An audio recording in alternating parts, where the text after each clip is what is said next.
Nežinau, ką galėt prisidirbti, kad jums PR prireiktų, bet tikiuosi, kad tiek neprisidirbo. PR'as yra faina ir gražu, bet labai brangus malonumas. Grigeo, pavyzdžiui, skandalus turėjo žmonės, kurie tvarko, kad neatsimintų. Leidi Google'ui skaityti visus tavo laiškus. Taip skaito turbūt, bet tu pats leidi. Jeigu tu darai kitaip, gali gauti per nagus tiesiog. Tada surandi atsakingą asmenį, ant kurios verčiama visa kaltė, jie atleidi. Mes paleisim adsus, čia atsiųskit banerius, čia tiek žmonių pasieks. Beveik niekada neatsiperka šitas dalykas. Sveiki bičiuliai, čia Paulius iš Lemonhook ir Simonas iš Rocket Science Baltics. Kartu kuriame Jau tie marketingistai podcastą, kuriame kalbiname talentingiausius marketingistus, verslo lyderius bei kitus ekspertus. Ir kartu dalinamės karščiausiamis kampanijomis bei kitomis aktualijomis. Kviečiu prenumeruoti mūsų podcastą ir pirmiems sužinoti naujausius marketingo patarimus, kurie prisidės ir prie tavo verslo sėkmės internete. Sveiki! Šio epizodo rėmėjas GrowthByte. GrowthByte tai skaitinio marketingo agentūra, teikianti SEO, turinio kūrimų ir viešųjų ryšių paslaugas. GrowthByte padeda verslams sėkmingai plėstis ir konkuruoti tarptautinėse rinkose. Mūsų svečias Adomas Šulcas. Adomas yra GrowthByte bendraįkūrėjas, turinio rinkodaros ir viešųjų ryšių ekspertas. O prieš neriant į epizodą, noriu pakviesti visus, kurie domisi SEO, dalyvauti Baltic Nordic SEO konferencijoje. Tai bus didžiausia Lietuvoje, kovo mėnesį, ir komandoms turime bilietus netgi su 20% nuolaida. Taigi paskubėkite įsigyti ir labas Pauliau. Sveiki bičiuliai. Sveikas Adomai. Labas. Nu ir ką, pradėkim. Taigi, Adomai, žinau, kad domiesi Google algoritmų atnaujinimais. Tai kas dedasi šiuo metu pasaulyje su AI turiniu? Tai tas pats, kas visada dėjosi, kai tik AI turinys atsirado. Šiaip dar atsirado truputį prieš ChatGPT, buvo tokios Markovo grandinės, tokia metodologija. Bet tai penalty duoda Google'as už AI turinį. Mačiau visai neblogą tarp SEO specialistų grafiką, kur dabar jau gali pažiūrėti, aišku, ten nelabai tiksliai rodo, bet Ahrefs'as ir kitose tools'ose gali pažiūrėti, kiek yra procentaliai maždaug spėja AI turinio. Ir matai, kaip yra grafikas kyla į viršų, tada algoritmo update'as į apačią, procentaliai kiek svarbasi, vėl į viršų, vėl į apačią. Aš manau, kad tam yra kelios priežastys. Pagrindinė turbūt, kad kaip ir su visais įrankiais yra žmonių, kurie gražiai to naudojasi, ten padėti parašyti turinį, gerą, kokybišką. Ir tai yra tie, kurie spamina. Nu, tiesiog, sako, seniuk 1000 blogpostų į dieną. Ir tokių žmonių yra, jų gal ir mažiau yra, bet kai vienas žmogus gali ten 10 000 tokių straipsnių išleisti, Google'ai labai daug dėmesio reikia kreipti, ką dabar čia padaryti, kad tų neliktų straipsnių. Tai jis, manau, imasi tos strategijos, kur geriau nubausti 100 kaltų ir vieną nekaltą, negu išgelbėti tą vieną nekaltą. Ir dėl to ir buvo ir helpful content update'as, kai buvo labai daug nukarpę ir gerų webų. O tai kaip, manai, tu vertina ar patį turinį, ar turinio kiekį? Nes kai staiga daug, turbūt algoritmui lengviau yra pastebėti, kai staiga atsiranda labai daug turinio, ypač ten afiliatinio, bet jeigu tas turinys yra kuriamas ir talpinamas proporcingai, truputį prisidėjus žmogui, tai turbūt tie voriukai niekada ir nesupras, kad tenais yra sugeneruotas turinys. Su Google yra niekada nesupras, yra pavojinga sakyti, kol kas nesupras, turbūt, bet galiu tokią analogiją, kaip aš manau tai veikia. Jo, vienas aš pilnai pritariu yra, kad volumas, tai jeigu matai, kad kažkas naujas webas 1000 straipsnių į dieną, come on, turbūt, kad ne žmonės ten sėdi. Bet kadangi esu žaidęs pokerį, kažkada gyvenime pusiau profesionaliai, pokeris turėjo anksčiau AI problemą negu Google'as gerokai. Tai yra buvo tokia softas, toks softveras, kuris nuskaitydavo ekraną, ir serveris paskaičiuodavo optimalų sužaidimo variantą online ir ten žmonės spaudavo mygtukus. Tai šiaip tendencija labai panaši tai, kas su Google vyko. Tai kaip pirmas sugaudė jos. Vienas yra, kad dirbtinis intelektas taip išskaičiuoja, kad tada kažkokios keistus statymus, pavyzdžiui, dar ten 113 žetonų, tada 127 ar kažką tokio. Žmonės dažnai deda 60, 5, 70 tokiom lygesnėm sumom ir tada matosi, kad kažkas kitas truputį žaidžia, jeigu taip daro. Uždraudė tuos, aišku, gudresni žaidėjai tie pasidarė, kurie tai naudoja. Tada pradėjo sekti, kiek dažnai statistiškai sužaidžia taip, kaip žmogus gal neatsimintų, kad reikėtų žaisti, nes yra labai keistų situacijų, kur ten vieną kartą iš 10 000 reikėtų sužaisti būtent šitai. Nu ir jeigu matai, kad žmogus taip sužaidžia kas kartą taip tą vieną iš 10 000, abejotinai yra. Tai aš manau, ką Google'as dabar darys, jisai skenuoja to visą turinį ir statistiškai vis turėtų išlysti kad čia yra tikėtina AI turinys ir kai tu turi 1000 puslapių, kuriame kiekviena yra tikėtina, kad čia AI turinys, toj bendroj sumoj, tada tai atrodo daug įtikinamiau. Tai aš manau, kad skenuos visą turinį ir tada bandys sukaupti tą duombazę ir pažiūrėti, kaip ta duombazė bendroj sumoj atrodo. Ne pavieniai blogpostai, ką žmonės galvoja, kad aš vieną parašysiu, čia su AI niekas nepastebės. Tai ir nepastebės. Bet tada, kai jau turėsi 100, tai jau gali pastebėti. Taip, žinai, kaip SEO bendruomeniai žmonės sako, kad Google'as nesupranta teksto ir nesupranta prasmės. Vis tiek tai yra matematiniai modeliai, ne? Tai ne žmogus skaito tą tekstą. Bet ką iš tavęs girdžiu, kad sakai, kad čia tik laiko klausimas, kada sugebės, ne atpažinti ir išgaudyti. Bet dėl supratimo, tai čia gal toks filosofinis klausimas yra, bet tai AI jūs rašo irgi lygiai taip pat statistiškai. Jis irgi statistiškai išskaičiuoja, koks yra tikėtiniausias variantas. Na, mes čia tokį labai bendrą požiūrį žiūrim. Tai iš kitos pusės, tai reiškia, su tą statistiką gali atgaliniu būdu atkapstyti, kad yra kažkokios tendencijos, kurios būdingos tam standartiniam dirbtinio intelektų modeliui, kuris rašo tuos tekstus. Pakankamai daug turėdamas, tą statistiką gali išsivesti ir tą galvoti, kažkaip keistai atrodo. Tikrai gali, bet kiek tau reikia tam resurso, ne? Tai gal geriau tos serverio resursus skirstanais Gemini visiems, žinai, prikolam, negu gaudyti kažkokius banditus.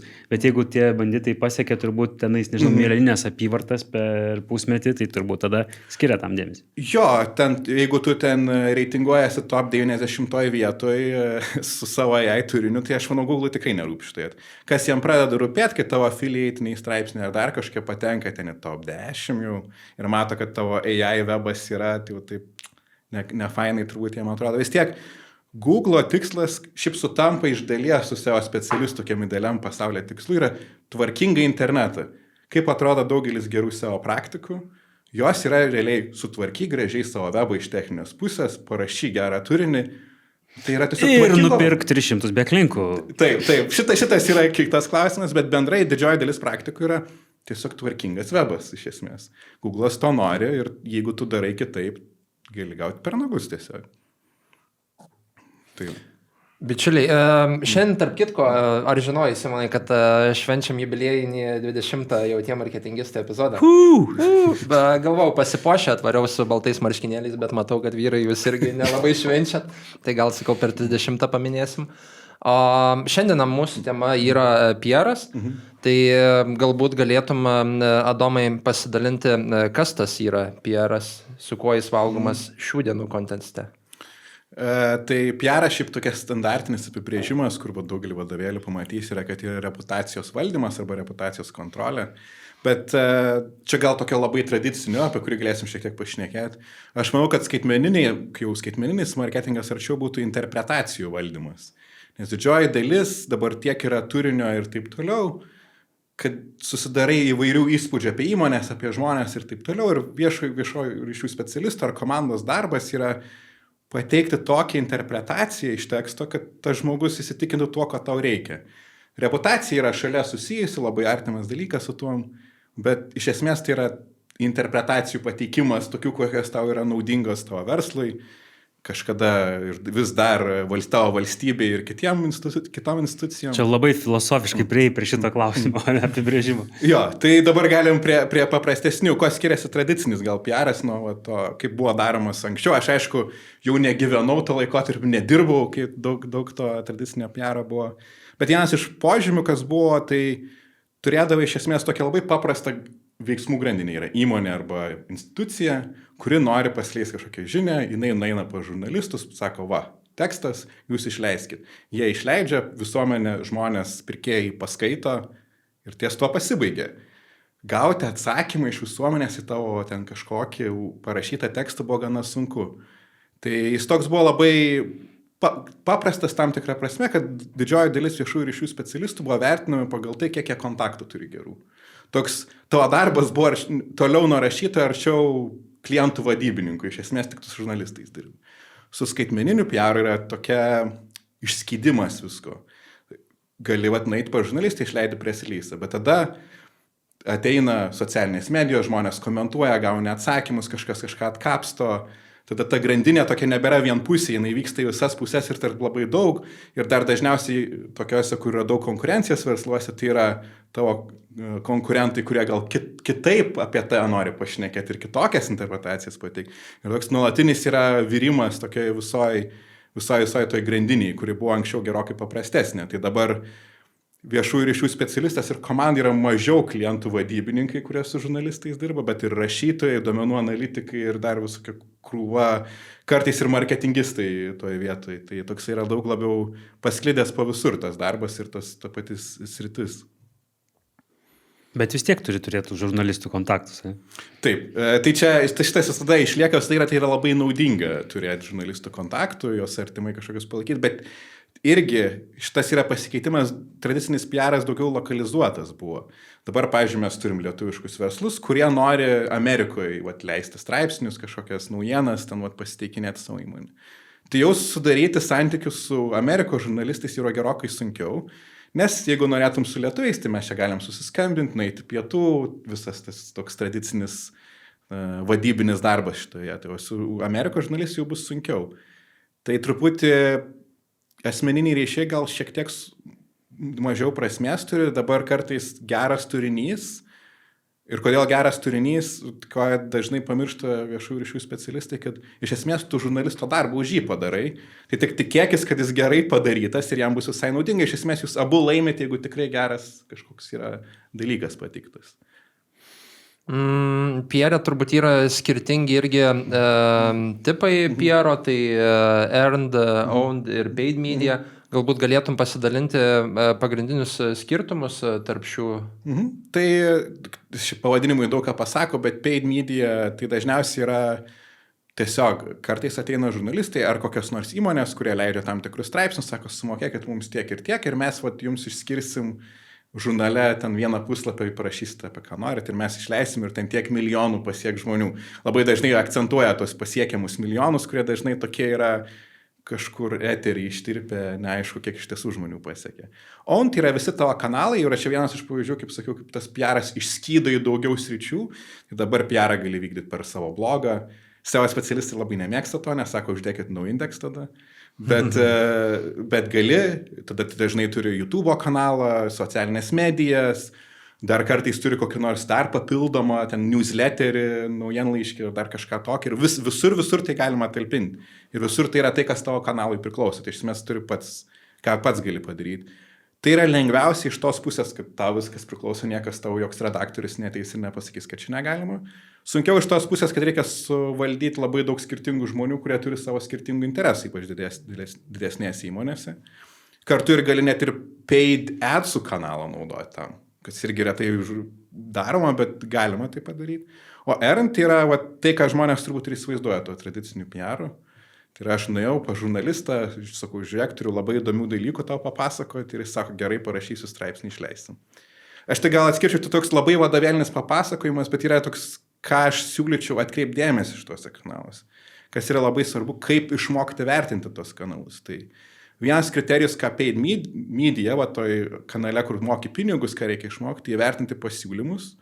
Aš esu asmeniškai matęs pasiūlymų, kur tau, sako, už vieną puslapį teksto $40,000, kas nueik pas marketingistą ir pasakė tokią kainą už vieną blog postą, tai ausis nuims tau turbūt už tai. Ir čia, ką svarbu, čia gal sunkiausias kanalas įsivertinti ir aš tokių keletą strategijų siūlau, kas nori dirbti su PR-u. Tai viena, šiaip tas pasiūlymas yra feikinis. Jie leidžia digital žurnalą ir sako, mes turim limituotą puslapių skaičių. Nuo kada pikselį ant ekrano yra limituotas skaičius, jie gali kiek nori tų puslapį išleisti. Tai yra fiktyvus iš esmės pasiūlymas tuom, kad turit būti tas kažkoks apribotas skaičius, kad atrodo, kad čia labai kažkokią progą gauni pasirodyti pas juos. Tai šiaip dažnai siūlau dėrėtis, labai greit kainos gali kristi, jeigu dėrės, nes jiem irgi reikia, kad kažkas tos puslapius įeitų. Tada jie dažnai prisiūlo papildomų paslaugų. Mes paleisim adsus, čia atsiųskit banerius, čia tiek žmonių pasieks. Beveik niekada neatsiperka šitas dalykas. Tai siūlau geriau sakyti, žiūrėkit, mums šitos paslaugos nereikia, padarykit nuolaidą ir tą pasileiskit, jūs turbūt ir geresnių specialistų turit ir sritį patys išmano žmonės geriau. Tai dažnai iš tų 40,000 galima ir iki 15 ir iki 10 ir tiek nuvažiuoti nusidėrėjus. O iš earned aš siūlau gal pakalbėsim toliau, čia toks strateginis gal klausimas, gal kitose klausimuose aptarsim, bet yra būdų, kaip dabar populiarėja gauti earned. Vien iš to, grįžtant prie ko podcast'o pradžioje kalbėjom, kad yra AI-aus turinio ir floodina žurnalistus PR-iščikai lygiai taip pat, kaip floodina Google su tais straipsniais automatiškai parašytais. Tai kažkaip galėsim tai aptarti šiek tiek. Minėjai irgi, kad saitai, kur gali nusipirkti PR kažkokie žinutės straipsnį, dažnai irgi komunikuoja tą savo vertę per pasiekiamumą, parodymą, tai galbūt galėtum pasidalinti, koks būtų tikslingiausias būdas matuoti metrikos, būtent PR efektyvumą. Aš galiu pasakyti, kas yra bloga praktika, mano galva, kuri daroma beveik visų agentūrų PR ir visų PR specialistų, tai yra vien kiekybinės metrikos. Jeigu čia žiūrovai ar kažkas yra dirbęs su PR agentūra, išleidęs straipsnį ir ten tau ateina toks laiškelis, dažniausiai, čia paskaičiuojamas pasiekiamumas, ten 10 milijardų žmonių, nesvarbu, kad tiek žmonių žemėje nėra, bet pasiekia vis tiek kažkokiu būdu. Ir tie skaičiai, ten neaišku, iš kur jie nulupti, ten turbūt pasižiūriu, kokiam SimilarWeb'e ir keliose kitose platformose ir didžiausią skaičių išsirenka ir dar padaugina iš kažkiek. Tai visa tai yra tai yra gal fainai įsivertinti iš tos pusės, kur mes galim patekti, nežiūrinti skaičių patį kaip kažkokią reprezentacinį, bet vis tiek tai parodo kokie didumo gal tinklapis tokia bendraja prasme. Bet reikia kokybinių metrikų ir čia šiek tiek savo žinios gal padeda. Galima įsivertinti, vis tiek duos nuorodą dažniausiai į homepage'ą, bet vis tiek DR. Tada galima pažiūrėti, ar ateina referral trafikas iš tų nuorodų. Ar yra kokio nors chaterio, to pokalbio apie tai socialinėse medijose. Čia yra kokybinės metrikas, į kurias reikėtų daug labiau atkreipti dėmesį, bet labai retai tai daroma, nes aišku, reikia geresnio reportingo, reikia įdirbio į tai įdėti. Na ir PR specialistai neretai yra toliau šiek tiek nuo SEO, kas gal šiek tiek gaila vietomis yra, nes tikrai šiaip darbas persidengia gan nemažai dalyvių veiklos, tai tikrai tą galim. Tai aš sakyčiau, reikia apgalvoti, kokios kokybinės metrikos pasiekiamumo mano galioja ir ką man duoda. Iš tikrųjų, kiek tekdavo daryti auditus, SEO auditus, tai klientai, ypač, pavyzdžiui, didesnės organizacijos ar valstybinės įstaigos, jos jau daro išorinį SEO, galima sakyti, tik tai nuorodas neįdeda, ne? Taip. Nes jau yra straipsniai patalpinti labai aukšto reitingo svetainėse, puikiuose, tiesiog tai reikia prašyti galbūt dar vieną laiškelį ir paprašyti, kad ten atsirastų nuoroda, ne? Aš net kaip tik negaliu įvardinti, aišku, bet turėjau klientą, kur mes darėm tokią analizę, čia labiau rinkodarai, bet tiesiog surinkam, kurie yra paminėti, bet neįdėta nuoroda. Šitoks būna toks. Ir mane labiausiai nustebino, kad jie turi žmonių, kurie kaip influenceriai reviewina, ten apžiūri jų produktus ir įvertina ir neįdeda jokios nuorodos, nei į produktą, nei į homepage'ą. Aš tada klausiu, tai kokia vertė jūs siunčia tam žmogui produktus savo, dar turbūt sumoka, suprask. Ir net į homepage'ą, į namų puslapį nuorodas nėra. Tai kiek tų žmonių yra, kurie paskaito tokį straipsnį, nueina, susiveda rankom į Google, susiranda tą vienetą. Tai čia turbūt iš to ir ta klausimas, kokia nauda yra tokių. Tai čia labai paprasta strategija, kurią labai verta taikyti. Ir, kaip sakai, valstybinės institucijas irgi tai daro ir jiems gal tiesiog niekas nepaaiškino, kad yra vertė tame ne tik, kad žmogus paspaus, bet yra dar papildomų kitų naudų. Paminėjai irgi, Adomai, kad galima sekti chaterius, tai čia turėjau omeny brand mentionus? Ir brand mentionus ir daugiau visokių tų dalykų. PR'as turi pliusų ir minusų. Vienas pliusas yra, kad turbūt galingiausio sekimo įrangos iš visų turbūt sričių, net už rinkodarą geresnės, Meltwateris, Cisionas, jie ten, aš atsimenu, stebėdavom srautus, kur kinietiškai, jeigu pamini kažkas tavo brandą ir rodo ir labai gerai, jeigu filtrus viską pamatys. Vienintelės vietos, ko dar nepagaudo, tai būdavo, jeigu PDF kažkur užuplaudina, tai to nemato, bet viską ten išgaudo. Minusas, kad, pavyzdžiui, Meltwaterio puslapį, bent jau anksčiau nuėjus, kainos net nėra. Tiesiog parašyta, paskambink mums, pasidarom įt. Tai supranti, kad nebus ten 30 eurų į mėnesį turbūt. Tai jisai paprastai ten nuo kelių tūkstančių į keliasdešimt tūkstančių kainuoja ten į mėnesį ir metus, ten daugiau gal net. Tai brangios labai tos įrangos yra, jos turi naudą dar papildomą, kad duoda žurnalistų kontaktus, kurių negali eksportuoti iš tos duombazės. Meltwateris? Jo. Ir Cisionas, man atrodo, irgi turi. Tai ir rodo, apie ką jie rašo. Tai čia yra PR specialistui susifiltruoja gali tiem žmonėms. Ir jie yra patys davę kontaktus, tai jie žino, kad per meltuoti ir jos gali bandyti pasiekti žmonės. Tai čia turbūt didžioji dalis vertės tos yra. Bet yra ir pigių būdų. Tai yra Brand24, man atrodo, čia Lenkų tokia įmonė, tai irgi visai gerai veikia. Ir ten, man atrodo, jau yra 30 eurų gal. O jeigu jau labai taupai, tai yra Google Alerts? Taip, jeigu yra Google alertai, jeigu labai taupai, gali pats savo ten kažkokius skreiperius ar išsipirkti, ir bus pigiau tikrai negu visi tie kiti dalykai. Tai yra labai gerų PR specialistų, kurie ir su Google alertais dirba, ir su tokiais pigia įranga. Pati įranga šiaip nieko nepasako, aš esu pakankamai dirbęs korporacijose, kur nuperka brangiausią įrangą, numeta komandai ir komanda nenaudoja tiesiog tą dalykų. Nes yra, čia gal toks labiau jau žmogiškų išteklių klausimas, bet reikia duoti paskatą žmonėm naudotis tuo dalyku, o ne tiesiog numesti iš viršaus, kad turi dabar šitą daiktą. Tai ir dažnai apmokymų reikia, ten gan sudėtingi jau to programinį įrangą. Tai sekti tikrai galima geriau turbūt negu bet kur kitur. Aš dar šiaip mėgdavau Ahrefsus atsidaryti, bet čia irgi gal, kadangi su SEO dirbė šiek tiek, tai ten gali irgi pasižiūrėti ir tinklapius, ir mano galva Ahrefsai gal realistiškiau rodo trafiką, kokį iš tiesų tas websaitas, gal nes SimilarWebas labai jau daug dažnai rodo ten to trafiko. Tai tokių visokių įsivertinimų yra. Ir siūlau tokie keli šaltinius naudoti.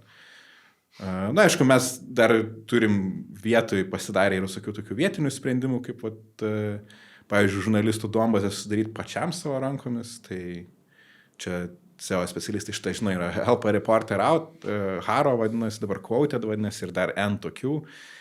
Ir minusas šito yra, kad tau į e-mailą ateina, o e-mailas yra labai nepatogi sistema duomenų apdorojimui iš esmės.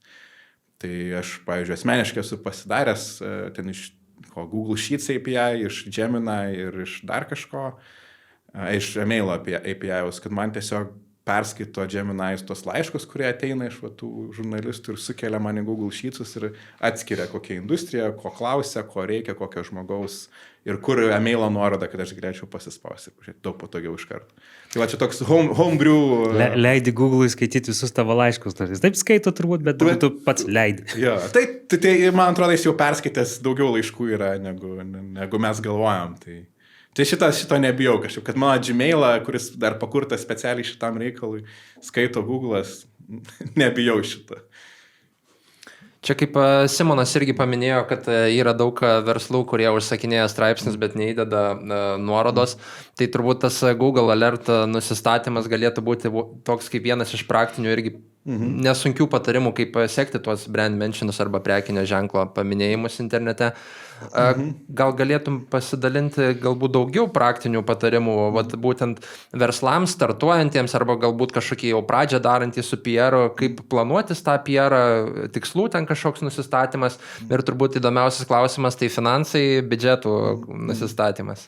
Tai gal dar šiek tiek grįžtant prie to, ką pradėjai, visai galima aš su alertais pasidaryti, kada išeina straipsnis dar kažką, bet aš visą laiką rekomenduoju po 2 mėnesių pažiūrėti. Neretas atvejis būna, kad kai išleidžia, tai įdeda nuorodą, bet po 2 mėnesių kažkur jinai taip staiga dingsta.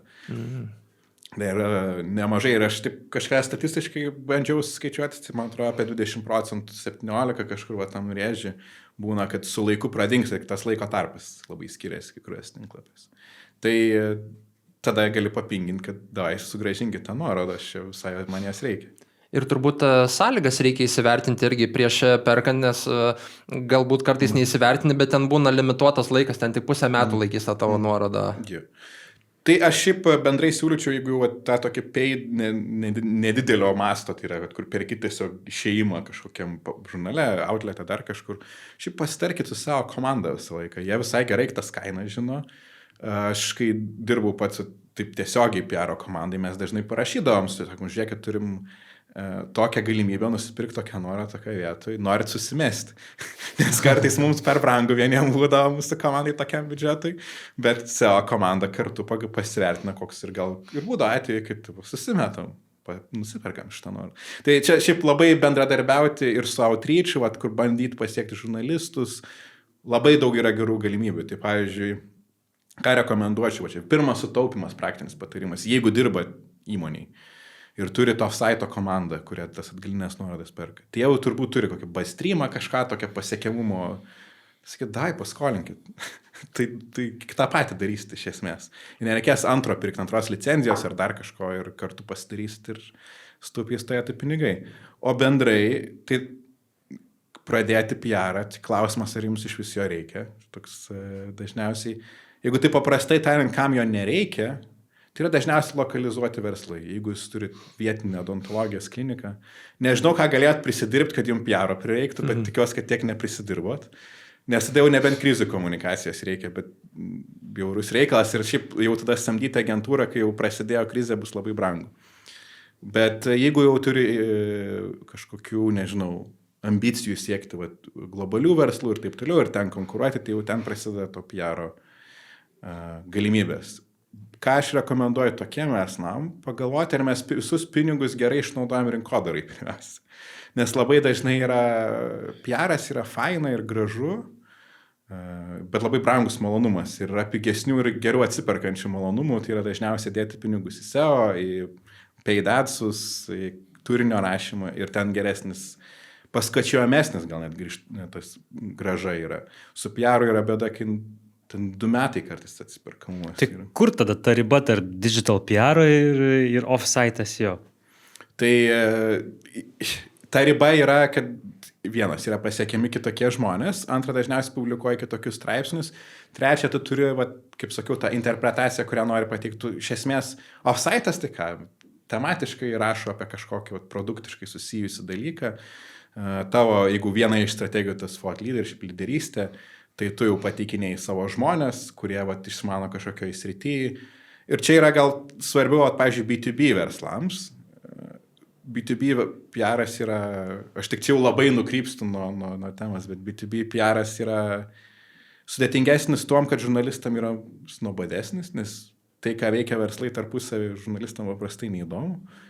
Bet svarbesnis, nes verslai labiau vertina, iš ko aš perku, ypač labai dideli verslai. Jeigu jūsų klientas galėtų būti Amazonas, pavyzdžiui, iš jūsų pirkti paslaugas, jis tikrai peržiūrės, ar ten kaip atrodo jūsų verslas, kokie žmonės, ar jie čia tikrai realūs tie žmonės, ar čia nėra kokių nors shady business vykstančio ir panašiai, kaip tai pasiekti. Neužteks, kad about us apie mūsų sekcijai puslapį bus nuotraukų pora ir aprašyta. Tie žmonės kažkur turi dalyvauti pasaulyje. Tai dalyvavimas per PR vyksta. Tai čia viena iš tų skirčių. Bet procesas tai pasiekti iš esmės yra identiškas. Taip, tu turi rašyti laiškus žurnalistams, siūlyti. Ir kartais kartais ne, bet dažniausiai jau tų pavienių straipsnių mes nepirkdavom.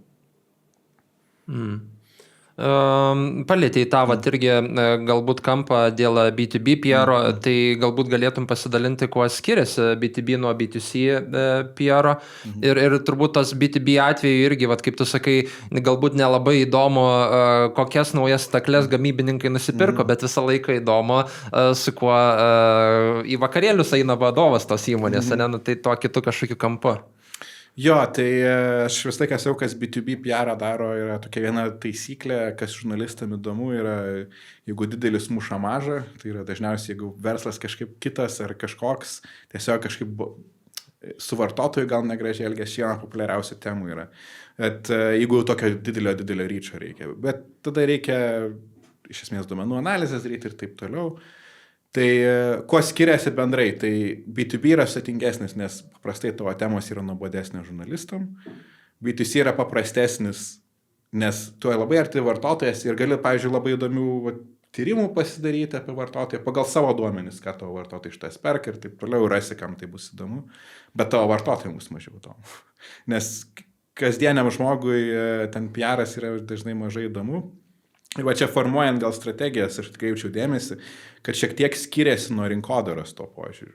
Nes rinkodarai, kai kažkokią leidžiam reklamą, mes galvom, kas mūsų pirkėjas, iš esmės, tikslinė auditorija. PR mes galvom, kam tai įdomu. Ir, pavyzdžiui, duosiu pavyzdį. Jūs esat įmonė, kuri gamino kokią nors saugumo įrangą statybininkam. Tai rinkodaros požiūriu mes galvotume, kad reikia tiems statybininkam, nes jie ir perka tą, sakykim, tą aprangą.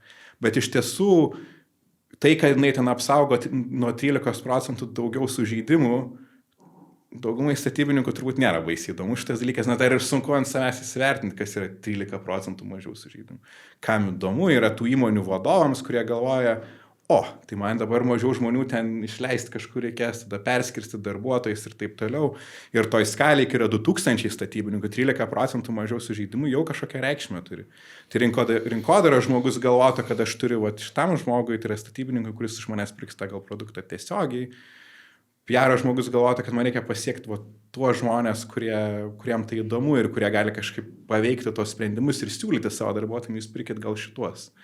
Čia šiek tiek skiriasi šituo požiūriu.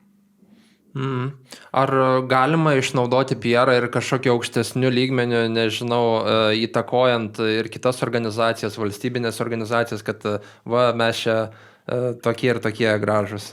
Tai čia PR istorija yra buvę, kad valstybės išnaudoja įvairiais dalykais. Vienas pirmųjų turbūt PR kampanijų buvo Amerikoje pirmo pasaulinio karo metu, nes reikėjo įtikinti, kodėl amerikiečiam reikėtų keliauti į Europą ir ten kariauti, nes jiems šiaip nebuvo labai įdomu. Tai buvo tas Committee of Public Opinion, man atrodo, ar kažkoks toks komitetas, kuris formavo reklamą ir viešuosius ryšius darė tam, kad išsiųstų žmonės kariauti į Europą, kas skamba keistokai. Tai visiškai gali tai paveikti, tik tais tavo laiko skalės vis darasi vis ilgesnės. Paveikti vartotoją, jam kažkokią padaryti, kad jis čia pirktų, nepirktų produktų, yra viena laiko skalė, tada visoji rinkui pasteikti kaip tam tikrą įmonę, turinti tam tikras vertybės ir panašiai. Jau kita skalė, tai paprastai porą metų užtrunkantis procesas, kol įsitvirtini tame. Kai jau reikia pradėti daryti įtaką valstybėms, institucijoms ir panašiai per viešuosius ryšius, tai čia tavo skalės jau yra. Tada jau turbūt labiau susijusias su kadencijomis yra, bet dar ilgesnės. Tai visiškai įmanoma, bet aš manau, kad daugelį verslų tai yra neaktualu. Čia yra jau didžiausiam pasaulio korporacijam aktualiau ir turbūt paprasčiau yra lobizmas tiesiog. O tai kuo skiriasi tada lobizmas nuo PR? Lobizmas yra, lobizmas yra tradicinis PR-as valstybinių lygių, tai eini pas politikus ir šnekėsi su jais. Bet esam turėję tokių pavyzdžių vėlgi iš istorinių, kur toks Edward Bernays yra, kuris vieną kampaniją išleido visai įdomi, dar iki šiol žmonės šiaip jie yra visai įstikinę. Jeigu esate girdėję, kad pusryčius labai sočius reikia pavalgyti, tai tą Edward Bernays nusamdė vieną iš įmonių, kurie kiaušinius ir kiaulieną, tai yra bacon pardavinėja ir sako, amerikiečiai dabar labai tokius paprastus pusryčius, dažniausiai kava ir koks ten vienas blynas. Tai jisai išleido kampaniją, ten susitarė su gydytojais, kaip čia svarbu yra labai sočius pusryčius pavalgyti ir taip toliau. Ir paveikė visuomenės nuomonę ir dabar amerikiečiai valgo visai kitokius pusryčius. Čia buvo 1920 metais. Tai yra tokių atvejų ir yra tokių PR žmonių, kurie dirba ties tokiais klausimais. Bet čia vėlgi, čia tokie, skaičiu, išimtiniai atvejai, kurie yra retai pasitaikantis. O tai jeigu taip grįžtume prie tokių kasdieniškų, labiau mažesnių pavyzdžių, tai čia pakalbėjom, ką gali daryti didelis verslas, o ką gali daryti mažas verslas tuo. Ar pats, žinai, ar kreiptis į agentūrą, ar į freelancerį, žinai? Jo, aš manau, kad jeigu jau yra poreikis, sakykime, PR-ui nedideliam verslui, tai bandyti šiek tiek perkonstruoti pirmiausia savo kokią nors turinio vieno žmogaus darbą, kad jis galėtų užsiimti kažkokio turinio rašymą, kuris skirtas PR-ui, ir tada susirasti agentūrą, kuri turi kontaktų ir gali tos straipsnius publikuoti. Čia yra, manau, optimalus variantas daugelį nedėlių verslų, nes visą paketą PR-ui, įsivaizdavimui, toks vidutinis bus apie $10,000, jeigu visą tokį paėmė. Ir tai dar prašys, kad vis tiek tu padėtum jam tekstus parašyti, nes nesuprasto industrijos. $10,000 per mėnesį už agentūrą, kuri tau negarantuoja rezultatų, beje. Aš esu dirbęs su agentūram, kurios 6 mėnesius ir 3 straipsnius išpublikavo $60,000. Tai galim įsivaizduoti, kokios kainos bendrai. Ir čia yra vienas pigesnių dar vis tiek variantų. Tai gal ten New York Times nuėjo straipsnis ar The Economist? Ne, tai būtų gerai, dar būčiau praleidęs gal šitos taip. Bet tai dėl to vidinį žmogų turėti, plius jis išmano dar jūsų verslą. Čia yra labai dažna PR agentūrų kaip ir tokia silpnybė, kad jie kaip ir dauguma agentūrų dirbo su daug verslų, bet norint parašyti kažką labai konkretaus, tokį industriškai lyderiaujančio, tau reikia labai gerai verslą išmanyti. Tai jie tada paprastai vis tiek prašo tavo pagalbos. Tai geriau tiesiog iškirpti šitą dalį, už ją nemokėti ir su savo žmogum tai daryti. O kodėl siūlau agentūrą pasimti su kontaktais, nesusikurti kontaktų sąrašą bus kokie 2 metai tokį gerą, jeigu ne daugiau. Tai jeigu jau reikia PR-o, jūs jau pavalaut 2 metus iš tą traukinį, tai galima paraleliai kažkaip šitos dalykus daryti, bet taip pat pradėti. Na ir kaip visą laiką, daug dėrėtis, nes vėl paslaugos tokias tam O tai, kaip minėjai, poreikis atsiranda tada, kai verslas nori eksportuoti, ne? Arba pradeda eksportuoti. Kai jis nebelokalizuotas darosi iš esmės jo. Čia gali tikti ir vakarų valstybės, Prancūzija, Vokietija, ne tik Amerika ir panašiai, bet lokalizuotam verslui, vėlgi, nebent jis labai didelis, mes čia Grigeo, pavyzdžiui, skandalus turėjom. Tai čia irgi būtų PR-as, kuris dirba, iš esmės žmonės, kurie tvarko, kad neatsimintų.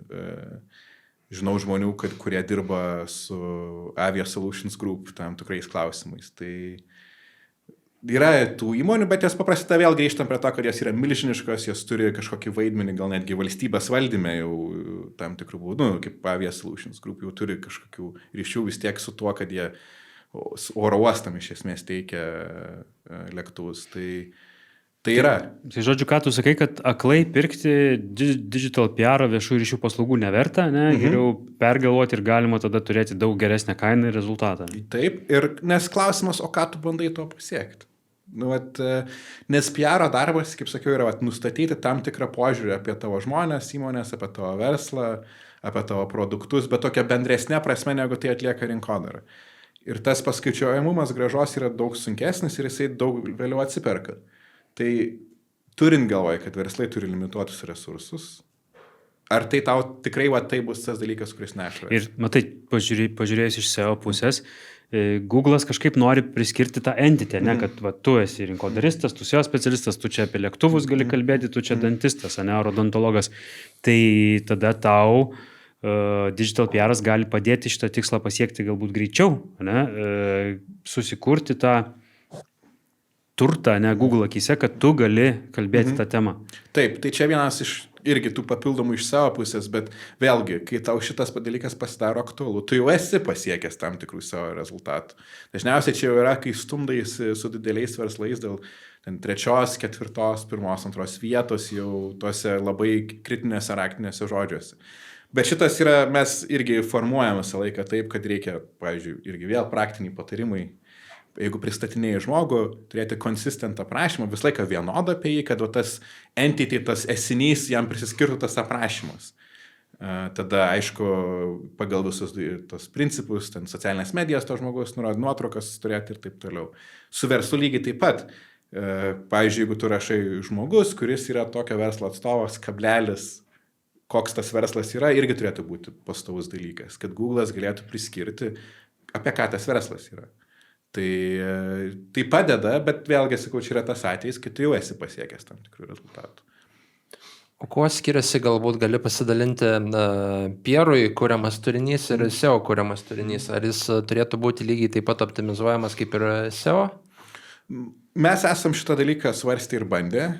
Ir paprastai čia tas, kur vienu užpakaliu 2 arkliais nepajosi, man atrodo.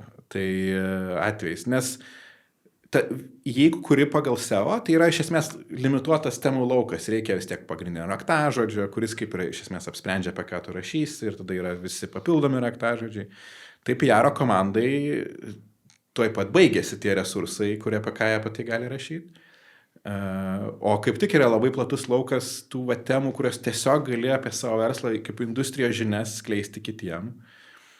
Tai toks gaunasi, kad tu nelabai laimi nei vieno, nei kito šitoje. Tai ką galima padaryti su SEO šitoje. Tai čia toks grey, toks pilkosios zonas PR'as, ką mes kartais darydom, tai vienas yra, jeigu nori, pavyzdžiui, nustumti kokį nors rezultatą, tai gali pasirašyti SEO optimizuotą straipsnį, tą temą ir išpublikuoti kažkokiam geram žurnalistų portale ar kažkokiam kitam, kad jis užsireitinguotų už tai, ką tu nori nustumti aukščiau ir tada, kadangi limituotas vietų skaičius, po truputį važiuoja žemyn tas nenorimas rezultatas.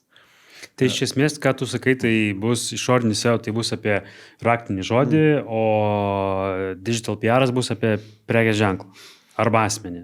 Asmenį, įmonę ir taip toliau. Galima įvairių būdų pažiūrėti. Tai iš esmės tai bus. Bet turbūt irgi didesnių lygių įmonės, kuomet jau daro verslus, pasitaiko ir tokių atvejų, kuomet tau konkurentai prieš tave daro PR neigiamą ir vat būtent, nežinau, straipsnį kažkokį išmeičiantį tavo reputaciją, kaip iš viso susekti tokius dalykus ir kaip tada kovoti su tuo neigiamu visų PR-u ir čia galbūt gali paliesti tą visą krizių valdymo temą. Čia gal, aš sakyčiau, iš PR pusės gal beveik dvi skirtingos temos, nes krizių valdymas dažniausiai yra dėl to, kad pats kažką nefaino padarė. Okay. Tada reikės to.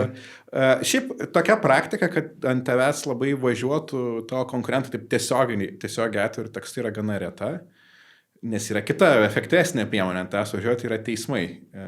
Ypač Amerikoje labai mėgstamas įrankis, ten gali už bet kokį niekatą iš esmės tą teismą paduoti. Ir žinau įmonių, kur taip ir susiformavo PR komanda, nes įmonė buvo paduota į teismą ir tada reikėjo. Ir tada konkurentai dominuoja visą eterį. Jie tada padavė į teismą, tu čia toks lievas ir taip toliau. Ir jie rašo straipsnius.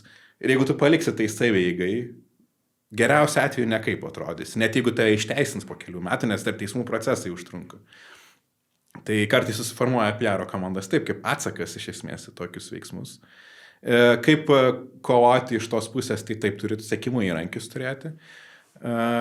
Ir paprastai yra keletas būdų. Jeigu konkurentai va taip tiesiogiai, bet aš sakyčiau, dažniausiai geriausiai yra ignoruoti, arba jeigu jau labai kažkokią žinią, kuri labai kompromituojanti kažkokiu būdu yra paskleidę, tai tada jau tą viešąjį atsakymą reikia. Jeigu iškasė kažką, kad jūs jau kažką nelegalaus darot, nes taip versliai irgi būna, tada yra jaučio aukojimas, aš tai vadinu.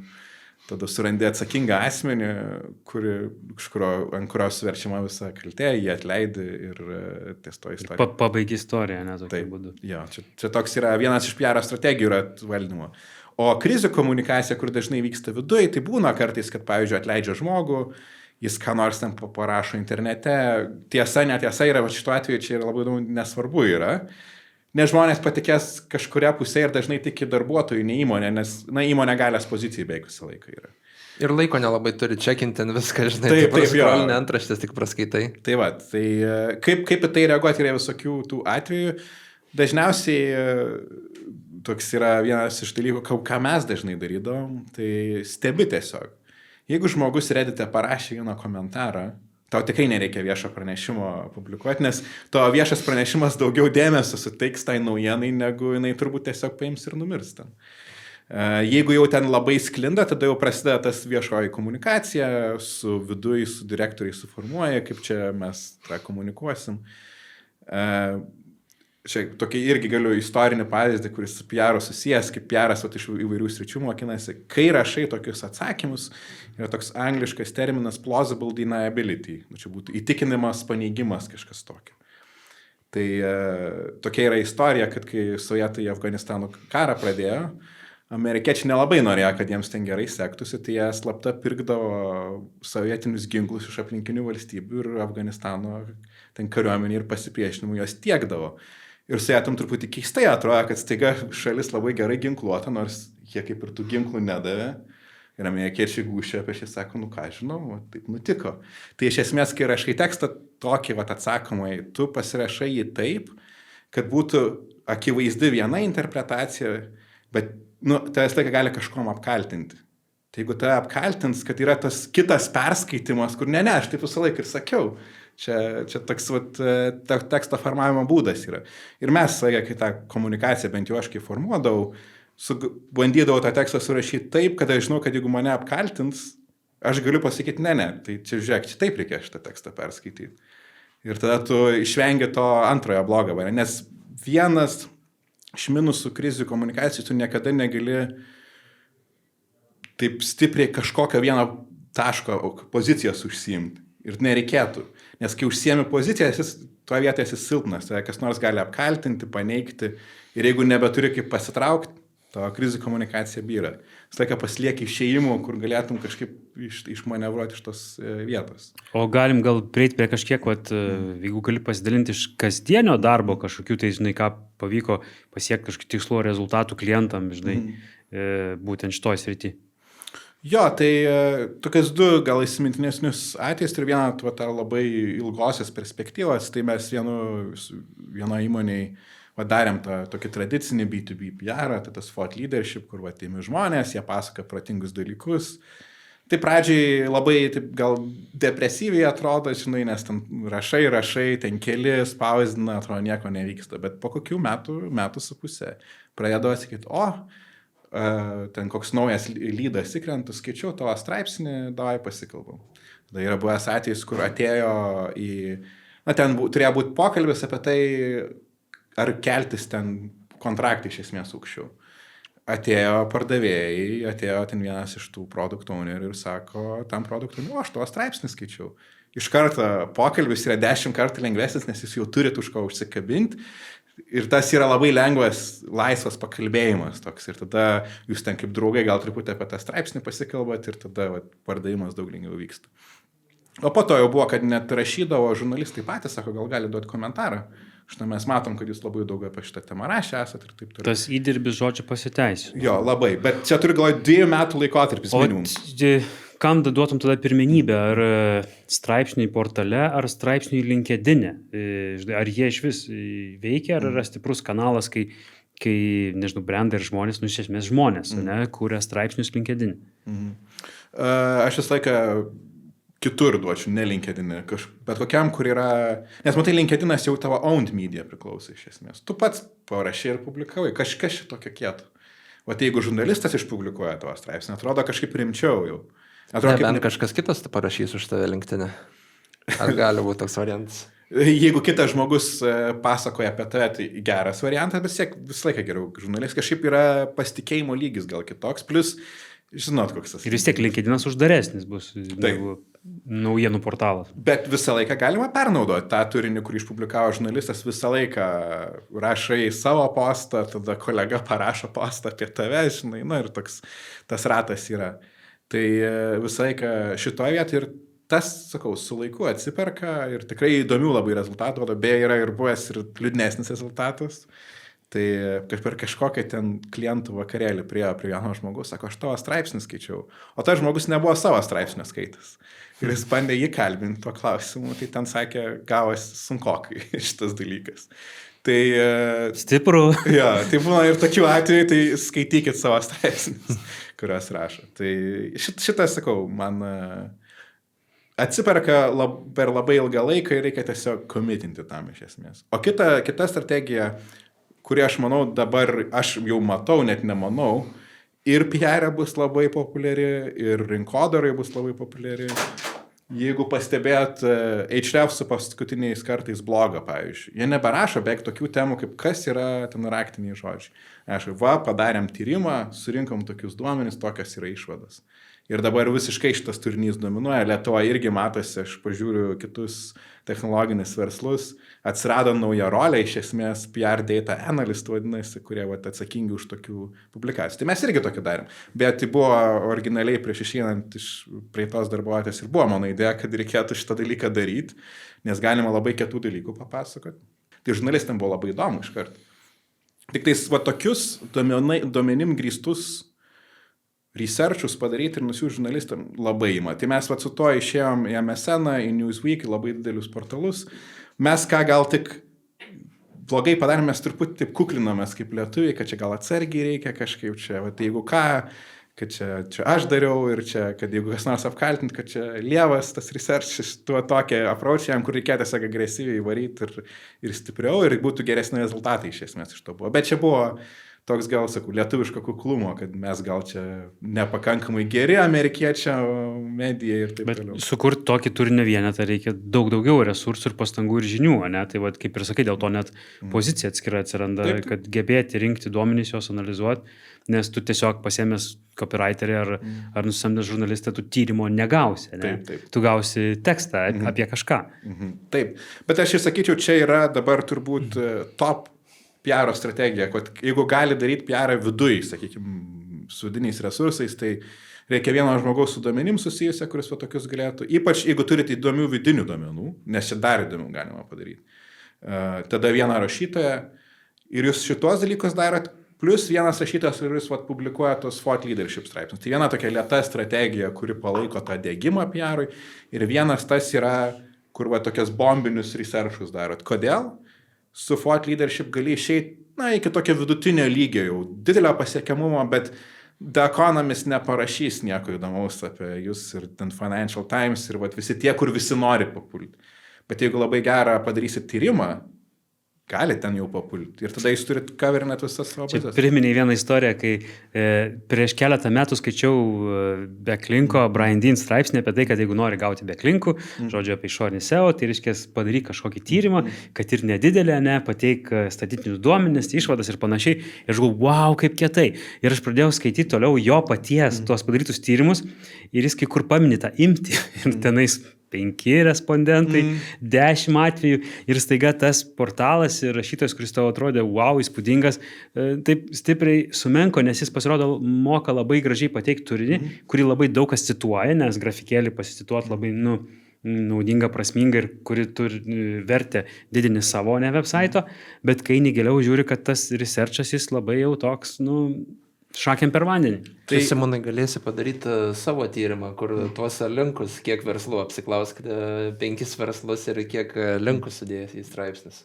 Ir jau tyrimą turėsi. Matai, aš per daug perfekcionistas, nes jeigu jau daryti tyrimą, tai noriu padaryti jau tokį rimtą, kaip tu sakai, tas lietuviškas kuklumas, nes tu visada visais duomenim gali abejoti. Tai va, Čia, pavyzdžiui, lygiai taip pat ateina, žinai, Ahrefs laiškas, kad lost backlink, tada sakai kolegai, mes čia pirkom, nebėra, jisai sako, Ahrefsai grybauja, nes va, žiūrėk, linkas yra. Žinai, ir tu viską turi tikrinti. taip.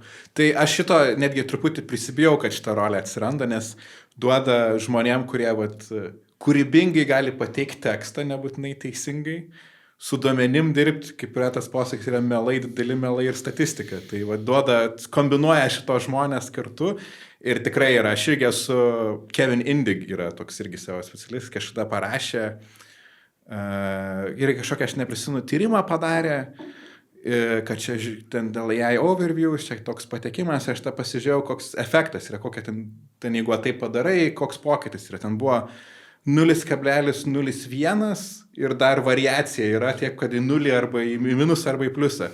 Tai aš jam ir parašiau komentarą, klausyk, fainas tyrimas, bet tavo efektas toks silpnas, kad čia gali būti tiesiog triukšmas.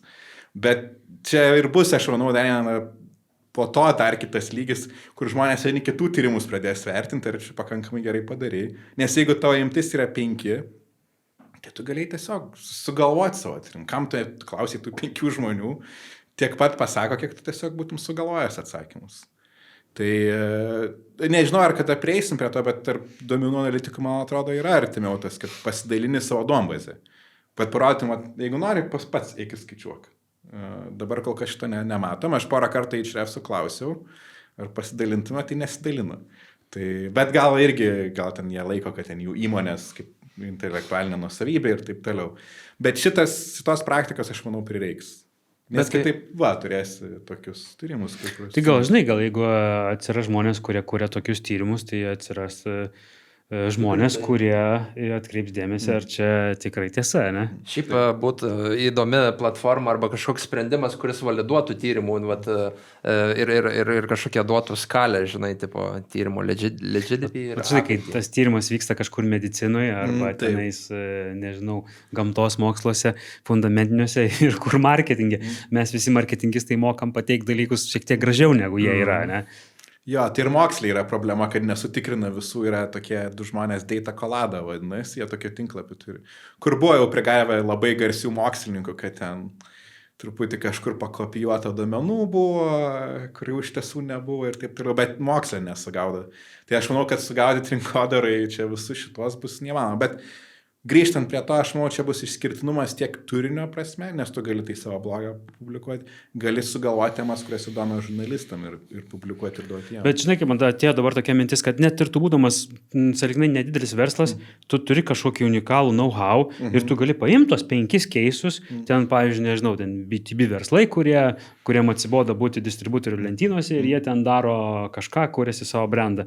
Ir tai bus kokybinis kažkoks tais keistadis tyrimas, kurį tu gali su tų klientų žinia pakankamai išsamei ir įdomiai pristatyti. Bet tu skaidriai apie tai ir kalbėsi, ir sakysi, tokie ir tokie, žinai, tipo verslai. Ir tą tau, žinai, credibility tikriausiai ir trust pabildins tuo atveju. Tai gali ir maži verslai tikrai tai padaryti, ypač ir su savo partneriais, klientais ir taip toliau. Dar viena pigi PR strategija, pigesnė tokia, ypač tiem, kas dirba su programinė įranga, bet visose mano versluose iš esmės tai veikia. Tai turi kokių nors partnerių, kurie kartu su jumis dirba. Galit pabandyti, davai padarom kartu, uždėsim apie įmonių logotipus, uždėsim apie įmonių žmonės. Jie gal turės duomenų, jie gal turės resursų, jūs gal turit pinigų, galit kažkiek duoti. Nu, čia toks pasidalinimas yra ir mes irgi esam tokius dalykus bandę daryti. Taip lietai tas procesas išjuda, bet šiaip galima išjudinti tikrai, nes abu mato, kad kažką galima laimėti iš to.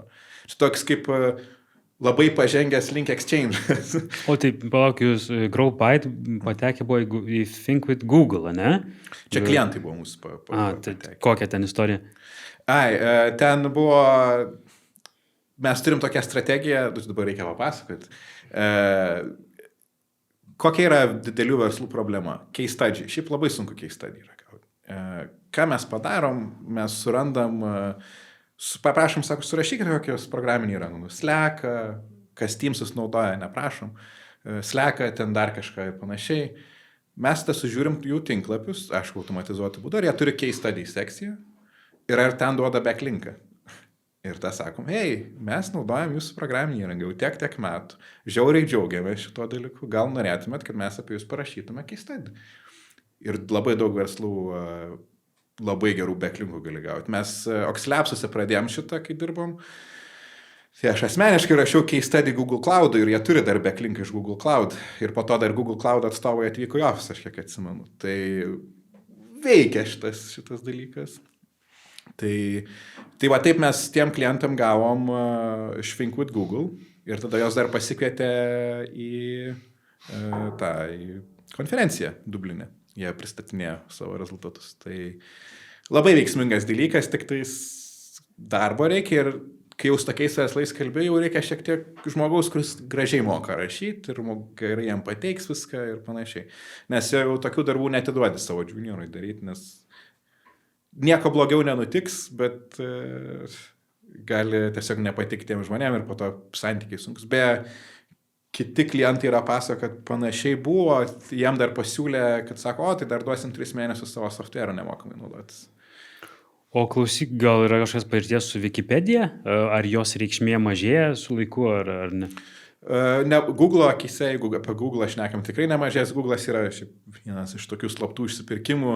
Tai vad kaip apie entity susidaro nuomonė, yra toks Wikimedia kažkokia ar Wikidata, vadinasi, kur vat, kaip tik surašyta kategorizacija, iš esmės kas su kuo susiję. Jie šitą naudoja, kaip suprantu, tiem entities bent jau kažkokią pagrindą pasidėti. O ten atsiranda iš Wikipedijos. Tai Wikipedia visada yra didelis pliusas. Yra labai didelė kančia ten patekti, nes PR šiaip įgalina patekimą iš esmės į Wikipediją, tiek lietuvišką, tiek anglišką, tiek kokią norit kalbą. Čia dar vienas pliusas, nes vienas iš reikalavimų yra tas vadinamas nepriklausomi šaltiniai, kad būtų. Ten taip gali pacituoti apie mūsų sekciją, bet jeigu ten tau reikia pasakyti, kad šito įmonėje dirba tiek darbuotojai. Nu, čia būtų logiškiausia, kad iš įmonės tinklapio tada jiem. Bet tu turi būti kaip socialiai reikšmingas, vadina, tai turi būti kažkur kažkas apie tai rašyti ir taip toliau. Ir esame įvairių bandymų darę, tai kartais to PR visai daug reikia, nes ten kokių 5 nuorodų, net jeigu yra nepriklausomai apie tai rašę, sakys, tai neįdomus mums tai. Aišku, yra visokių juodų būdų, kur žmonės pažįsta redaktorių, kokį rimtesnį Wikipedijos, sako, sumokėk mums tiek ir ten. Bet irgi dažnai nesilaiko tas, bet yra tokių servisų, kurie tai padaro iš esmės. Kągi, bičiuliai, mūsų laikas jau į pabaigą šiandien, tai dar pabaigai turim Blitz klausimynų rubriką, tai klausimai, kurių nežinojai, tai paprašysiu trumpai ir galbūt daug negalvojant atsakyti juos.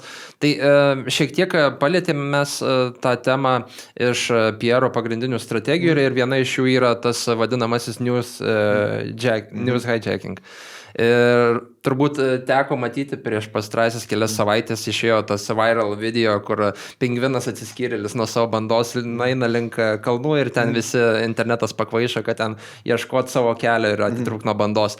Kaip galėtų verslai išnaudoti šį viral atsiskyrėlio pingvino video savo PR-ą? Tai lifestyle verslai lengviausiai galėtų išnaudoti, nes jie kaip tik bando pozicionuoti dažniausiai kaip išskirtinius. Tai ne visiems. O čia yra minusas, nebandykit pritempti visų žinučių savo. O čia yra, aš manyčiau, tas pingvinas, lifestyle'as, kurie ten, nežinau, motociklai, snowboarderiai ir taip kažkas ekstremalaus, puikiai. Bet jeigu jūs esat software as service, ką jums tas pingvinas, ne jūsų vieta. Galima VPN-ai gal tiktų. Galima pritempinėti, bet nereikia. Nereikia daryti tų dalykų, kurie nėra jums naudingiausi. Okay. Ar neigiamas PR'as gali virsti gera reklama prekės ženklui ir kodėl? Priklauso koks. Čia iš karto Raineiras, man prieš akis.